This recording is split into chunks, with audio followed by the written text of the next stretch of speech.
অন্তর্বর্তী সরকার থাকাকালীনই শহীদ শরীফ ওসমান হাদির হত্যাকারীদের বিচার সম্পন্ন করা হবে বলে আশ্বাস দিয়েছেন পরিবেশ, বন ও জলবায়ু পরিবর্তন মন্ত্রণালয়ের উপদেষ্টা সৈয়দা রিজওয়ানা হাসান।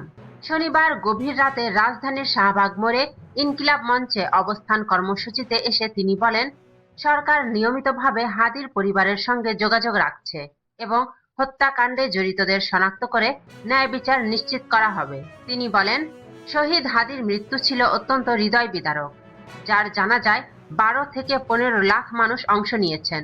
তার হত্যার বিচার করা রাষ্ট্রের দায়িত্ব। ব্যক্তিগতভাবেও তিনি হাদিকে ভাইয়ের মতো মনে করতেন। রিজওয়ানা হাসান জানান, সরকার শাহবাগে অবস্থান না করলেও তদন্তে নিরলসভাবে কাজ করছে। তদন্তের স্বার্থে কিছু তথ্য আপাতত প্রকাশ করা সম্ভব নয়। প্রয়োজনীয় পরীক্ষা নিরীক্ষা শেষে শক্ত ও ত্রুটিমুক্ত চার্জশিট দাখিল করা হবে। আগামী 7 জানুয়ারি 2025 এরপর চার্জশিট দেওয়া হবে এবং অন্তর্বর্তী সরকারের সময়ের মধ্যেই বিচার প্রক্রিয়া সম্পন্ন করা হবে। অতীতে দ্রুত বিচার সম্পন্ন হওয়া মামলাগুলোর অভিজ্ঞতা কাজে লাগানো হবে বলেও জানান তিনি।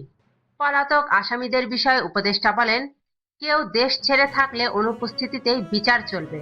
পাশাপাশি কূটনৈতিক প্রচেষ্টার মাধ্যমে তাদের ফিরিয়ে আনার উদ্যোগ নেওয়া হয়েছে। এ বিষয়ে ভারত সরকারকে অবহিত করা হয়েছে এবং তারা সহযোগিতার আশ্বাস দিয়েছে।